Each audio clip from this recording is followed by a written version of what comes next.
Problem से solution तक, astro तक, नो योर फेट। नमस्कार दर्शकों, आपको एक चीज़ देखने को मिलती होगी एस्ट्रो तक में कि ज्ञान की गंगा निरंतर बह रही है और इस सावन के महीने में ख़ास तौर पे आप देखिए शिव की जटाओं से जो गंगा बह रही है वो एस्ट्रो तक में भी बह रही है। कैसे कि यहाँ निरंतर हमें ज्ञान दिया जा रहा है और ज्ञान मिल भी रहा है। जैसे मैं पहले कई एपिसोड्स में बता चुका हूँ कि सावन की महिमा क्या है। अब सावन की महिमा में एक बात और आती है कि सावन के महीने में ख़ास तौर पर क्या क्या उपाय किए जा सकते हैं जिनके द्वारा हमारे जीवन की विभिन्न समस्याओं का समापन किया जा सकता है। उदाहरणार्थ अगर आप देखें सावन के महीने में सबसे उत्तम उपाय जो है रोगों से मुक्ति के लिए है, जबकि सबसे ज़्यादा रोग सावन के महीने में तंग भी करते हैं। कारण क्या है, यहाँ जल तत्व प्रभाव बढ़ जाता है और जल तत्व के साथ में ख़ास तौर पे हम कई चीज़ों का ध्यान नहीं रहते जिसकी वजह से दिक्कतें बढ़ जाती हैं।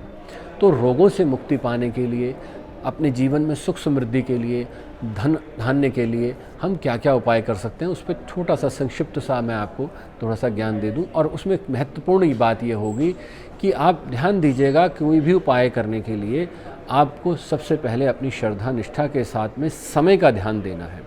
कि देखिए विश्वास है बहुत अच्छी बात है, आपकी श्रद्धा है बहुत अच्छी बात है, पर अगर आपने समय का ध्यान नहीं दिया, मुहूर्त का ध्यान नहीं दिया तो फलीभूत नहीं होगा। उदाहरण के लिए जैसे शिव को आपने समर्पित किए बेलपत्र, बहुत अच्छी बात है, आप दीजिए।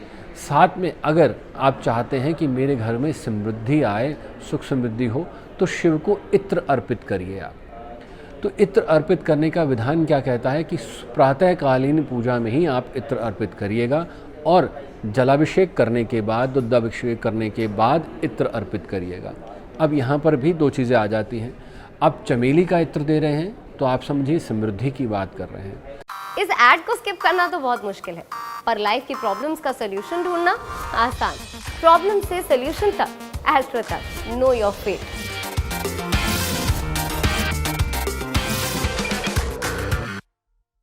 आप गुलाब का इत्र दे रहे हैं तो यहाँ पर आप खुशियों की बात कर रहे हैं, विवाह नहीं हो रहा, बाधा आ रही है, तो आप गुलाब का इत्र दे सकते हैं। इस तरह से बहुत सारे विधान हैं, समय का अभाव होता है इसलिए मैं संक्षिप्त में बता रहा हूँ।